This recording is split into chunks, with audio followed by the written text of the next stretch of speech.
یعنی چاند کا معاملہ سورج سے ہٹ کر ہے. سورج ایک ٹکیا ہے، ہمیشہ وہ ایک ہی شکل میں رہتا ہے، چھوٹا بڑا نہیں ہوتا. لیکن چاند کی ہم نے منازل بنائی اور وہ چھوٹا بڑا ہوتا ہے.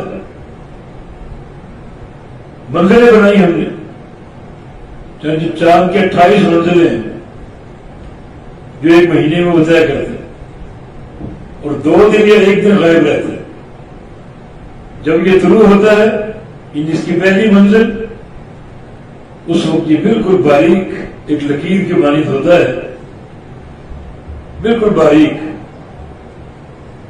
اور پھر آہستہ آہستہ بڑھتا ہے.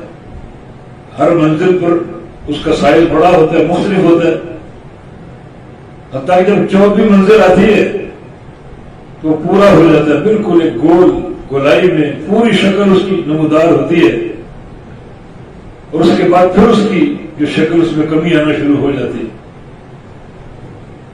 حتیٰ کہ 28ویں منزل جب سر کرتا ہے تو پھر 2 دن کے لیے یا 1 دن کے لیے غائب ہوتا ہے. اگر مہینہ 30 کا ہو تو 2 دن غائب رہتے ہیں، اور اگر مہینہ 29 کا ہو 1 دن غائب رہتے ہیں، اور پھر دوبارہ طلوع ہوتے نئے سرے سے.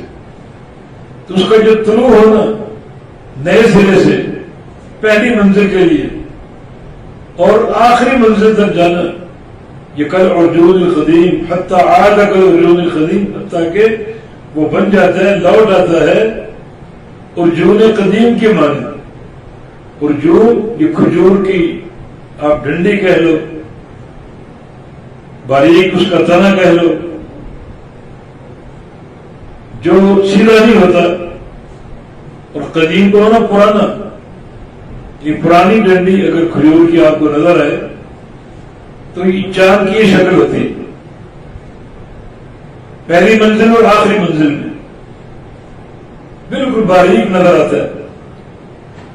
تو یہ منازل کا تنوع اور چاند کا چھوٹا بڑا ہونا اللہ تعالیٰ کی قدرت کی نشانی، اللہ کا نظام جاری. سورج بھی ہے اور چاند بھی ہے. سورج کا معاملہ آپ دیکھتے ہیں، چاند کا معاملہ آپ دیکھتے ہیں، تو اللہ کی قدرت پر ایمان نہیں رکھتے.